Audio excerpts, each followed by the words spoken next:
Assalamu alaikum. I am Dr. Rabia Ali, working as Senior Registrar, Surgical 2, Department of Surgery. Sorry for being late, थोड़ा सा यहाँ technical issue था। तो आज का हमारा टॉपिक है for clinical posting examination of varicose veins. ठीक है, किस किस को पता है वेरिकोज वेन्स क्या होते हैं? वेरिकोज वेन्स कोई बताएगा?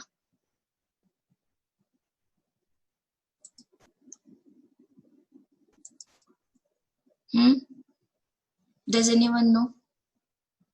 ठीक है, डायलेटेड वेन्स। तो अच्छा, ये varicose veins are large swollen veins that often appear on the legs and feet.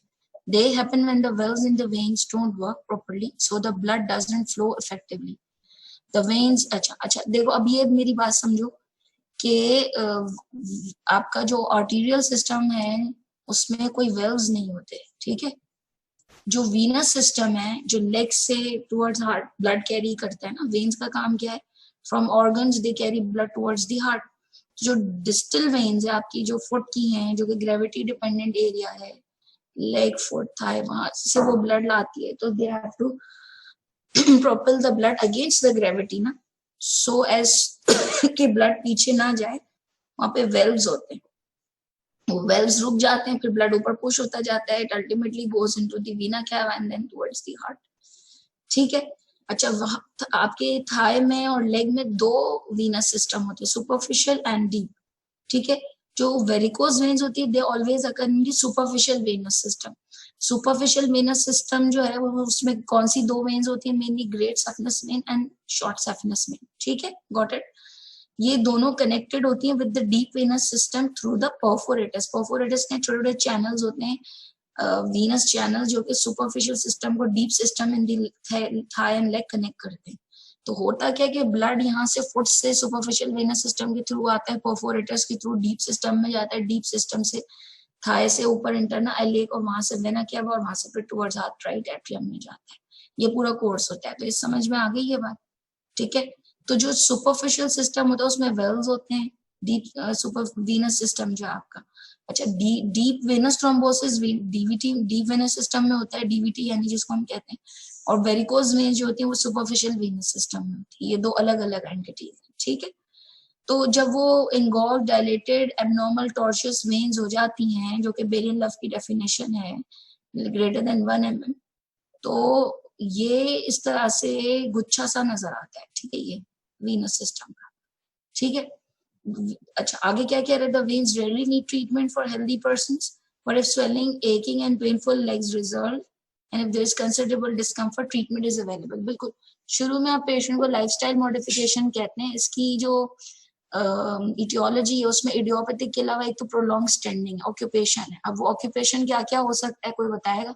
जिसमें जो लोग वल्नरेबल हैं वेरिकोज वेन्स डेवलप करने के लिए, तो कोई बताएगा कि किस किस में हो सकती हैं?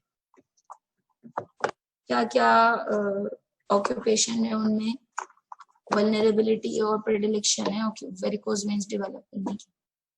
हाँ, प्रोलॉन्ग स्टैंडिंग वाला काम, जो जैसे कि गार्ड्स हैं, पुलिस वाले हैं, है ना, बैंक में लोग हैं, ठीक है, बिल्कुल, सेल्स पर्सन है, एग्जैक्टली, गुड। हाँ, pregnancy is also risk factor. वो क्यों होती है? ग्रेविड यूट्रस का प्रेशर वेना क्या वो पे आता है, वहां से फिर वो नीचे वेन्स इन द लेग आता है, और उसकी वजह से ये डेवलप होती है, लेकिन दैट इज टेम्परेरी ना। अच्छा, वो after pregnancy they it get settled. तो ये वाला जो है प्रोलॉन्ग स्टैंडिंग, एक ये रिस्क फैक्टर है। दूसरा स्मोकिंग है, ठीक है। स्मोकिंग से क्या होता है? कनेक्टिव टिश्यू डिसऑर्डर्स होते हैं ना, तो वीनस वॉल्स की जो कनेक्टिव टिश्यूज हैं वो वीक हो जाते हैं, तो उसकी वजह से भी हो सकती है, ठीक है। तो ये भी एक वो है रिस्क फैक्टर। दूसरा इडियोपैथिक, कुछ लोगों में वैसे ही प्रेडिलेक्शन होती है, तो आप उसमें लाइफस्टाइल मॉडिफिकेशन बताते हैं, you don't have to stand still for hours, you have to take breaks, बैठना है बीच में, टांगों को ऊपर करके बैठना है, ठीक है। इसके अलावा सॉक्स और स्टॉकिंग्स आते हैं, वो पहनने हैं, ठीक है। एकिंग और स्वेलिंग अगर फिर भी सेटल ना हो, या अल्सर्स बन जाए, वीनस अल्सर्स, तो फिर आप इसको ऑपरेट करते हैं, ठीक है। तो अच्छा, हमारा जो टॉपिक है हम उससे डेविएट नहीं करेंगे, ये तो मैंने एक छोटा सा ब्रीफ इंट्रोडक्शन आप लोगों को दिया है। असल चीज आप लोगों के लेवल पे, आप लोग थर्ड ईयर्स है ना, असल चीज आप लोगों के लेवल पे हिस्ट्री और एग्जामिनेशन। तो we'll come back to our topic again कि हमें एग्जामिनेशन पढ़ना है, ठीक है।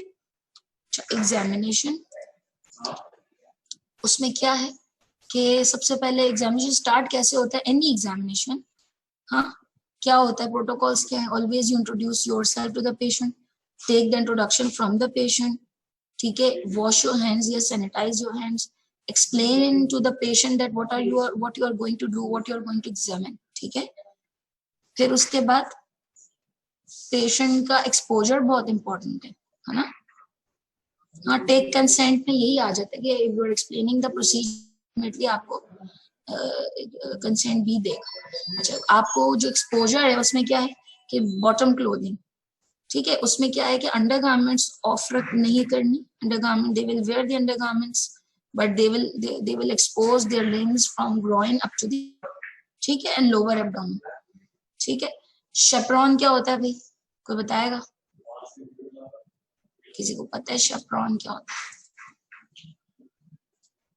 जल्दी जल्दी शाबाश। नहीं पता, नहीं पता तो कह रहे हैं नो वी डोंट नो। किसी को पता है chaperone, what is the definition of chaperone? accompanying the doctor and he's of the same gender as of the patient. जैसे कि अगर मैं मेल पेशेंट एग्जामिन करूंगी, I'll take a junior doctor or a medical student or a house officer with me who is a male, ठीक है। जब आप लोग आते हो हमारे पास हॉस्पिटल में वार्ड सेटिंग में सीखने के लिए इन योर क्लिनिकल पोस्टिंग्स, तो बहुत सारे बच्चों के साथ ऐसा होता है कि when we are going to examine those patients and we are teaching the examination, we take someone as our chaperone, तो वो मेडिकल स्टूडेंट्स का जो ग्रुप आता है उसी में से हम किसी को पकड़ लेते हैं। यानी अगर कोई मेल डॉक्टर फीमेल को एग्जामिन करेगा तो फीमेल मेडिकल स्टूडेंट या जूनियर डॉक्टर को एज ए chaperone लेगा, या अगर मैं किसी मेल को एग्जामिन करूंगी तो I will take a male junior और medical student as a chaperone, ठीक। अच्छा, ठीक है। अच्छा, ये तो एग्जाम पॉइंट ऑफ व्यू से कि start by inspection, every examination starts with inspection. क्या क्या पार्ट्स होते हैं inspection? Palpation, percussion and auscultation, ठीक है। और क्या होता है? And the special test sometimes जो कि रेलेवेंट होते हैं। तो हर एग्जामिनेशन में मोटी मोटी यही चीजें होती हैं। तो ये एग्जाम पॉइंट ऑफ व्यू से लास्ट पॉइंट कि आपको मूव करना होता है क्विकली इंस्पेक्शन के साथ साथ, क्योंकि एग्जामिनर आपसे जल्दी जल्दी एक्सपेक्ट करता है कि आप within limited time, within the given time examination finish कर लेंगे, ठीक। अच्छा, आगे चलते हैं inspection. Inspection starts with the patient in standing position. मैंने आपको एक्सपोजर बता दिया था, with properly expose both the limbs from growing up till the foot and lower abdomen, आप पेशेंट को कहेंगे स्टैंड अप। अच्छा, I'll show you a little video as well which will give you an idea। वरना होता ही कि ward setting में तो हम लोग लाइव पेशेंट पे करके दिखाते हैं ना, मगर अभी क्योंकि ऐसा पॉसिबल नहीं है तो I show your video, small video इंशाल्लाह। तो inspection ask the patient to stand up if they are able to do so and inspect from the back as well as front. आप पेशेंट को सीधा stand करते हैं, दोनों limbs को simultaneously examine करते हैं, look from the front, then ask the patient to move sideways, look to the one side, look to the back and look to the other side of the limb। समझ गए? दोनों limbs इस तरह cover करने होते हैं।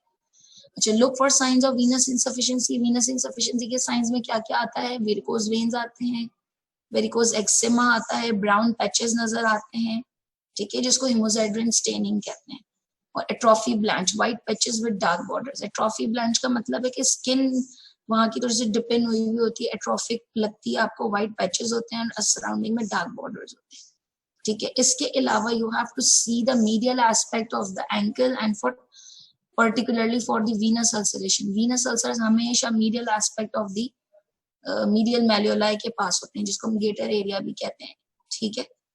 तो medial malleolus पे जो अल्सर होगा वो हमेशा venous होगा until proved otherwise। arterial ulcer जो होते हैं वो हमेशा dorsum of the foot पे होते हैं, they are very painful, ठीक है। न्यूरोपैथिक अल्सर्स या प्रेशर अल्सर्स जो होते हैं, जो कि डायबिटीज और डायबिटिक फुट के पेशेंट होते हैं, वो सोल ऑफ द फीट पे होते हैं या फिर palmar aspect of the big toe पे होते हैं, ठीक है। तो ये डिफरेंशिएट करना बहुत जरूरी होता है। आपसे पूछेंगे एग्जामिनर के वीनस अल्सर कहाँ होता है, आर्टीरियल कहाँ होता है, प्रेशर और न्यूरोपैथिक कहाँ होता है, यू शुड नो।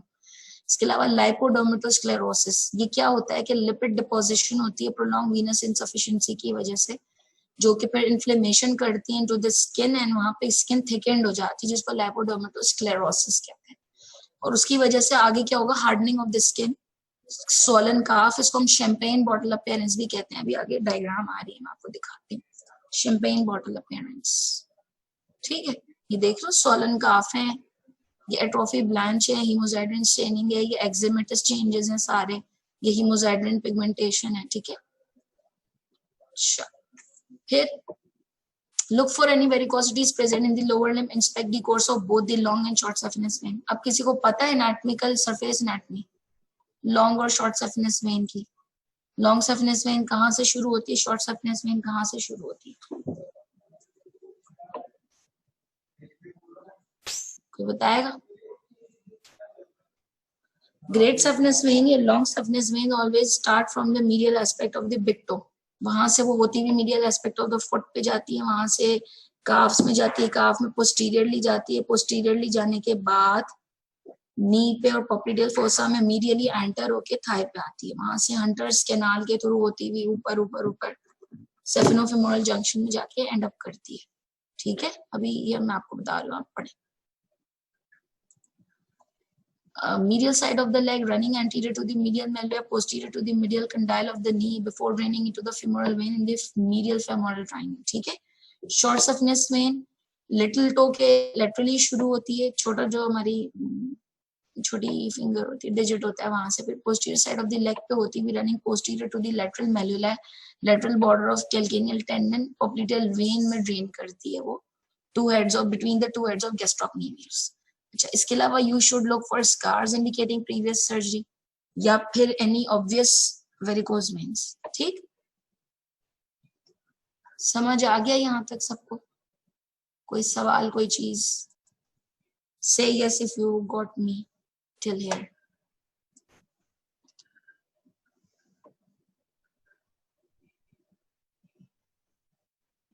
चलो आगे, should I move forward? I'm waiting for your response। लाइपोडर्मेटोस्क्लेरोसिस मैंने क्या बताया कि देखो प्रोलॉन्ग वीनस इनसफिशिएंसी होती है ना, वीनस प्रेशर रेज्ड होता है सुपरफिशियल वीनस सिस्टम में, तो वीनस इनसफिशिएंसी की वजह से क्या होता है कि जो हमारी स्किन है और सबक्यूटेनियस टिश्यू है, वहां पे लिपिड डिपोजिशन होती है, ठीक है। उसकी वजह से फिर वहाँ एक्जिमेटस चेंजेस आते हैं, डर्मिस में थिकनिंग हो जाती है, इन्फ्लेमेशन हो जाती है, जिसको लाइपोडर्मेटोस्क्लेरोसिस कहते हैं, ठीक है। अच्छा, remember the varicose veins can start in the pelvis causing varicosities in the buttock, ठीक है, एंड और वल्वा, बिल्कुल। अगर आपको पेल्विस में होंगी, पेल्विस में वेरिकोसिटीज प्राइमरीली नहीं होती, लेग्स में और थाई में हमारे प्राइमरीली हो सकती हैं, जो कि मैंने बताया कि इडियोपैथिक भी हो सकती है या ऑक्यूपेशन रिलेटेड भी हो सकती है। पेल्विस में अगर वहां से शुरू होंगी तो that would be might be due to any pelvic tumour, जैसे ओवेरियन या यूट्राइन ट्यूमर्स होंगे, ठीक है। उनकी वजह से वहाँ प्रेशर आएगा, वेना क्या वहाँ पे, उसकी वजह से वो डेवलप होंगी, ठीक है। तो बटक में भी नजर आएंगी और जेनेटेलिया में भी नजर आएंगी। अच्छा, look for science associated with arterial disease, जरूरी नहीं है सिर्फ वेनस डिजीज, जो अकम्पनिंग आर्टेरियल डिजीज भी हो सकती है। तो आर्टेरियल डिजीज के लिए क्या क्या चीजें, क्या साइंस देखने होते हैं, किसी को अंदाजा?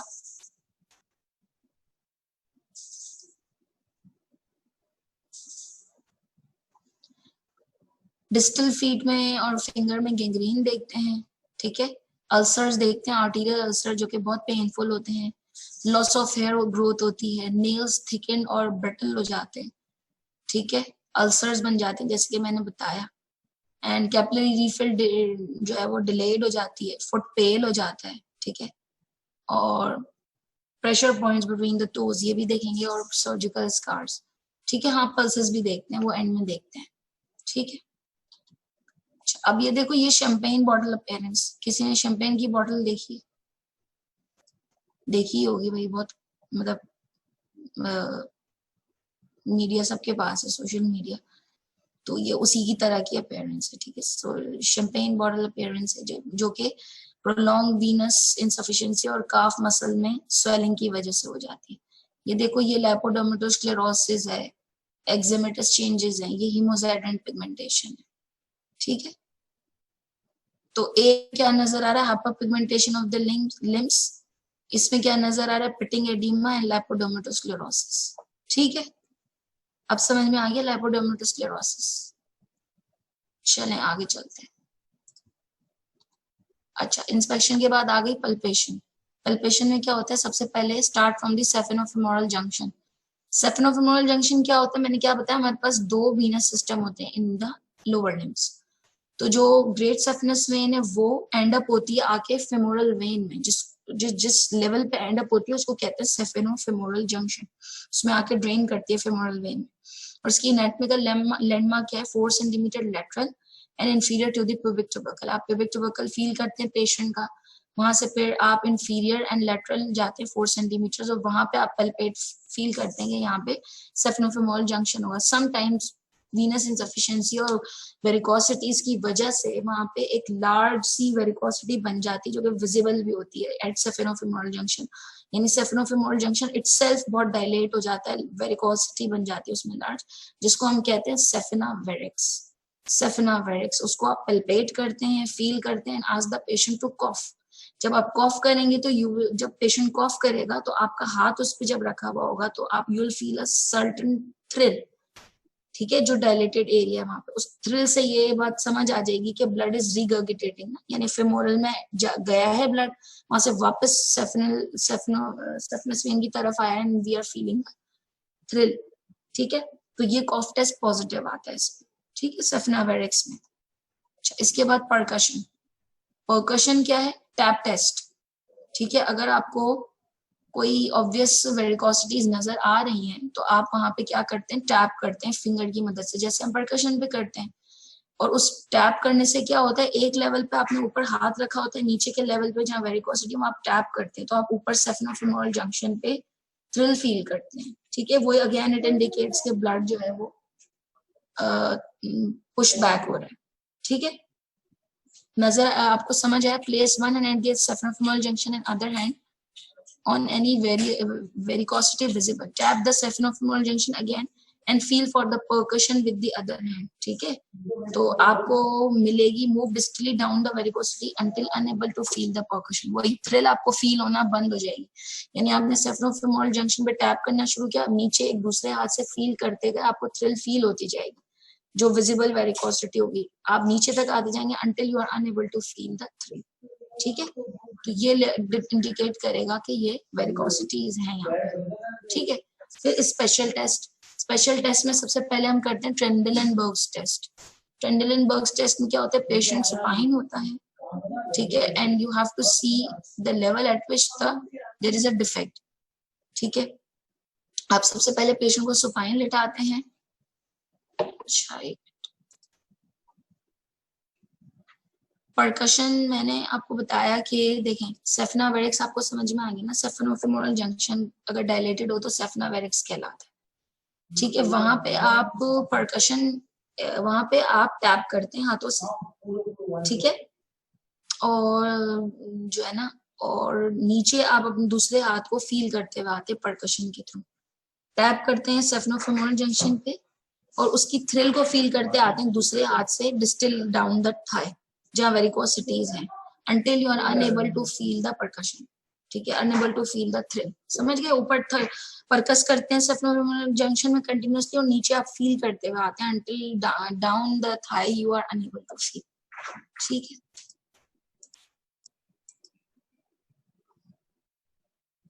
ठीक है।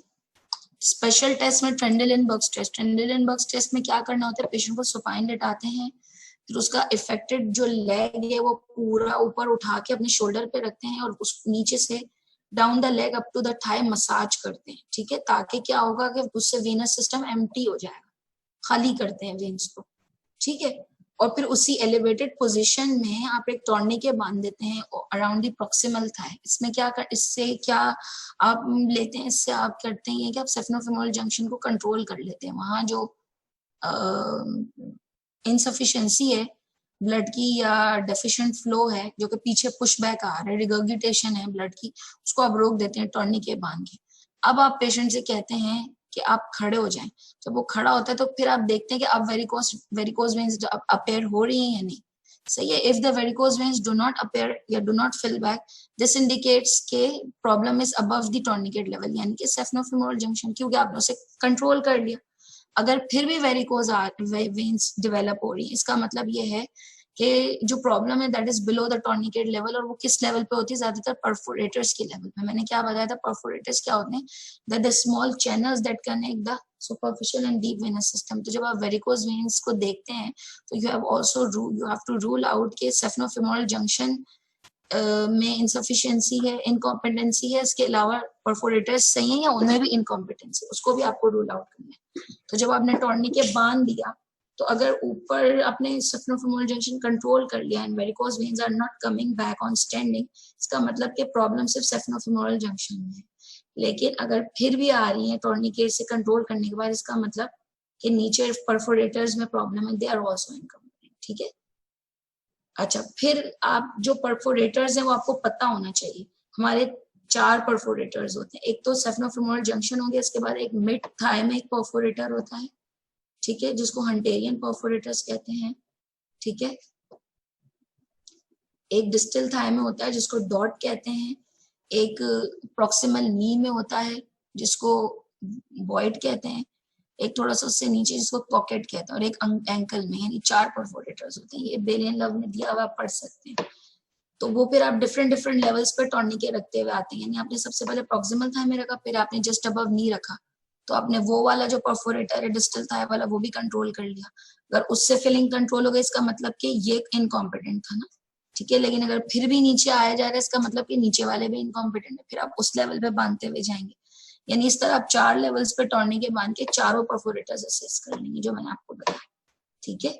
मिड थाई, हंटेरियन, इसके अलावा बॉयड, कॉकेट और एंगल वाले चारों देखने होते हैं। ठीक है। इसके अलावा एंड में आप पर्थीज टेस्ट करते हैं। उसमें पर्थीज टेस्ट क्या क्या क्यों किया जाता है? It is done to see the patency of क्या कहते हैं, डीप वेनस सिस्टम। ठीक है। होता क्या है कभी कभार कि पेशेंट को प्राइमरी वेरिकोज वेन्स नहीं होती है, होता है ये डीवीटी होता है, डीप वेनस सिस्टम में थ्रोम्बस हो गया। ठीक है। अब वहां से ब्लड फ्लो तो जा नहीं सकता हार्ट की तरफ, फिर क्या होता है? इंटैक्ट कौन सा सिस्टम है? Superficial system intact. तो फिर वो ब्लड जो डीप वेन्स के थ्रू हार्ट की तरफ जाता है, वो थ्रोम्बस फॉर्मेशन की वजह से नहीं जा पा रहा, तो ब्लड वहां से परफोरेटर्स के थ्रू सुपरफिशियल सिस्टम में आता है और वहां से फिर हार्ट में जाता है। तो these are secondary varicose veins, या इसको आप पोस्ट थ्रोम्बोटिक लिम्ब भी कहते हैं, पोस्ट थ्रोम्बोटिक लिम्ब। तो अगर पर्थीज टेस्ट करते हैं तो उसमें हमें यही देखना होता है कि पेशेंट का डीप वेनस सिस्टम इंटैक्ट है। उसमें आप क्या करते हैं कि आप थाई के अराउंड टॉर्निकेट बांध देते हैं। ठीक है। और पेशेंट से कहते हैं कि to do a tip toe 10 times. ठीक है।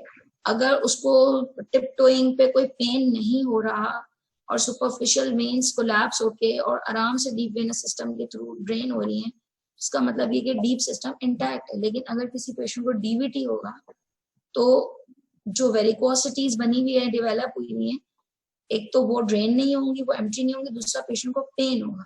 तो इसका मतलब ये कि deep system is obstructed, it's not intact. ठीक। अच्छा, फिर ये Perthes test is always done to look at the to assess the patency of the deep venous system. ठीक। टू कंप्लीट द एग्जामिनेशन, अगर आप कुछ भूल गए तो दोबारा एग्जामिनर से कहेंगे सॉरी मैं भूल गया। आपके एग्जाम के लिए ये टिप्स हैं, please allow me to do it again, they will. ठीक है। वो आपको मार्जिन देते हैं। उसके बाद फिनिश द एग्जामिनेशन। ठीक है। आप क्या कहेंगे? To complete my examination I would like to perform Doppler ultrasound scan. इसमें क्या क्या देखोगे? Site of venous incompetency, saphenofemoral and saphenopopletal, and patency of the deep venous system, peripheral vascular examination यानी peripheral arterial examination। ठीक है। ये 2 चीजें आपको बोलनी है, ये बोलेंगे इसके नंबर होते हैं। तो the primary treatment of varicose vein is compression stockings for symptomatic relief and preventing ulceration, जैसे कि मैंने बिल्कुल शुरू में बताया। लेकिन अगर किसी को पेरिफेरल आर्टीरियल डिजीज है तो आप उसमें कंप्रेशन स्टॉकिंग्स यूज नहीं कर सकते, क्योंकि वो ब्लड फ्लो को डिस्टर्ब करेगा, पेशेंट को और पेन होगा। ठीक है। तो फिर आप उसमें सोच सकते हैं कि सर्जरी करनी है या क्या। ठीक। अच्छा, इसीलिए ये है कि हमेशा वीनस एग्जामिनेशन के साथ आर्टीरियल एग्जामिनेशन लाजमी आप करेंगे। ठीक। अब ये वीडियो ही हम चला के देख लें।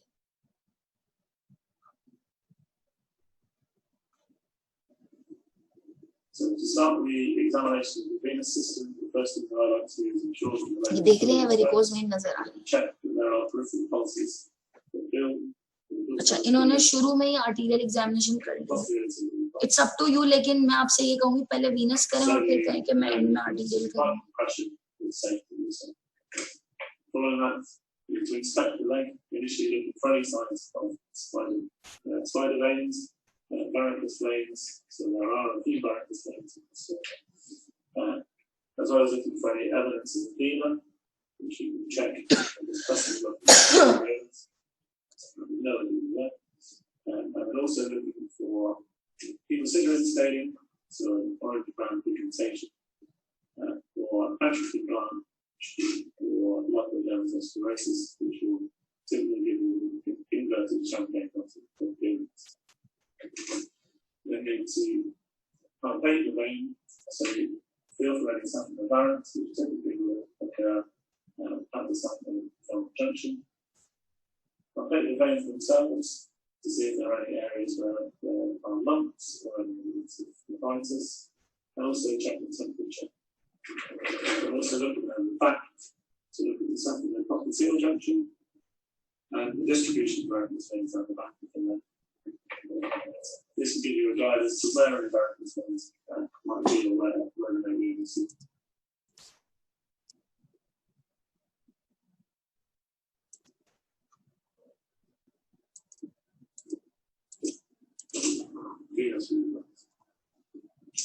So now we'll do the TAP test. This is to look for whether there's incompetent valves within the distribution of the varicose vein. So first identify the saphenous junction, place your fingers over the long saphenous vein, and tap where you can see a prominent area. And you feel pulsations travelling up the vein to the end. So here is another example of the TAP test on the short saphenous system. You can gently feel on the saphenous popliteal junction. You can see a varicosity running down here. If I tap this gently, you can feel the transmission down the saphenous popliteal junction. So in order to do the tourniquet test, or the Trendelenburg test, first elevate the leg and then milk any blood out of the long saphenous vein.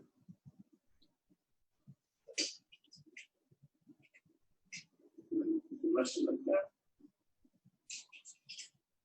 Apply a tourniquet just below the saphenofemoral junction. And then ask the patient to stand up.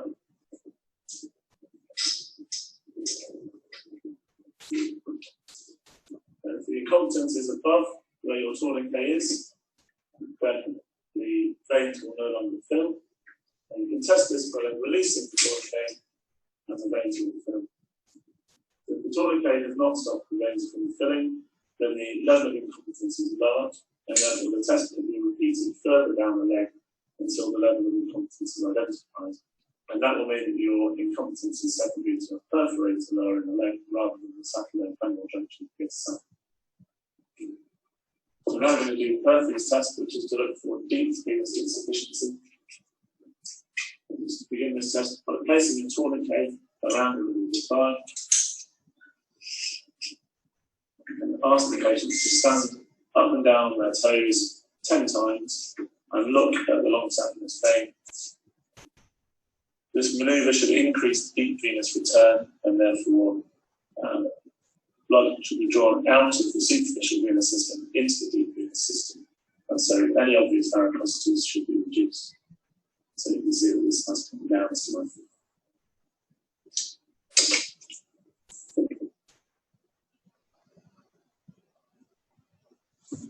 ठीक है, देख ली सबने video, उसमें वही चीजें थी। Inspection, फिर उन्होंने पिलपेट किया जैसा आपने देखा, फिर उन्होंने कॉफ टेस्ट नहीं किया लेकिन उन्होंने टैप टेस्ट किया, फिर उसके बाद आपको ट्रेंडेलेनबर्ग टेस्ट या टॉर्निकेट टेस्ट करके दिखाया इन्होंने। उसके बाद इन्होंने परथीस किया जो एंड में किया। ठीक है, नहीं, ये जो question is there a reason for doing venous exam first, नहीं, ये कोई रीजन बस यही है कि you are given a command to examine venous system first ना। तो अभी क्योंकि आप जूनियर लेवल पे हैं, इफ यू डायरेक्टली, अच्छा दूसरा ये कि you guys I don't know have how much command on arterial examination, it's a big examination. अगर आप आर्टीरियल एग्जामिनेशन पहले करेंगे then you will be deviated from the given command. इसलिए पहले आपको वही करना है जो कमांड आपको दी गई है, यानी वीनस अगर वेरिकोसिटीज देखनी है, पेरिफेरल वीनस एग्जामिनेशन करना है, you will do with that and in the end you will quote कि I would like to do a peripheral arterial or vascular examination. You will not be asked to do so, but you will give this impression that you know कि venous system के examination के साथ arterial examination भी करना है, it has extra marks for that. So you just have to comment कि मुझे ये examination करना है along with Doppler, venous Doppler.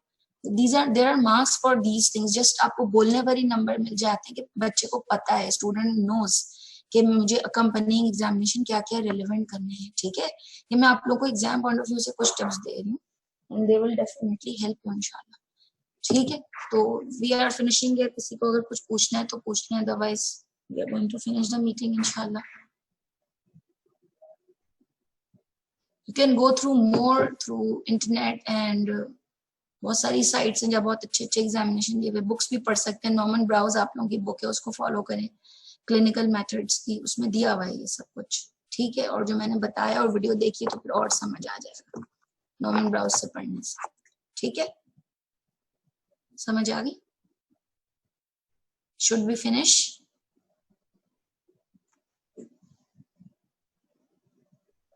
Video link बेटा टीच गूगल पे जाके आप टीच मी सर्जरी लिखेंगे ना, टीच मी सर्जरी, या यूट्यूब पे जाके उसमें दिया हुआ है। इसके अलावा इट्स बेटर दैट आप यूट्यूब पे जाके लिख दें कि एग्जामिनेशन ऑफ वेरिकोज वेन्स, उसमें और बहुत सारे लिंक्स खुल जाएंगे। कुछ इंडियन ऑथर्स के हैं, कुछ इजिप्शियन के हैं, so you will see all of them. ठीक है, क्योंकि ये जो है बाकी वीडियोस काफी बड़ी थी और आपका टाइम वेस्ट होता है, इसलिए मैंने ये कंसाइज छोटी वीडियो इसलिए मैंने ये ली थी। पल्पेशन दोबारा समझाऊं, पल्पेशन में सबसे पहले आपने सेफनोफेमोरल जंक्शन को पल्पेट करना है 4 centimetre lateral and inferior to pubic tubercle as you witnessed in the video. ठीक है, और वहां कॉफ टेस्ट कराना, इन्होंने नहीं कराया लेकिन हम करवाएंगे उस लेवल पे।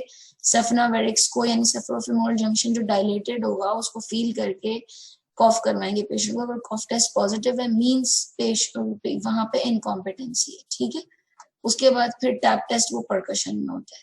ठीक है, समझ आ गई? चले, okay, we are finishing here, thank you so much for your time. But I have no idea. Examination department knows that we are only here to give lectures and teach you, and whenever they ask us that attend the class, we come. Okay,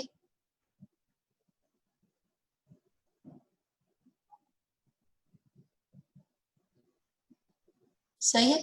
okay जी, thank you so much.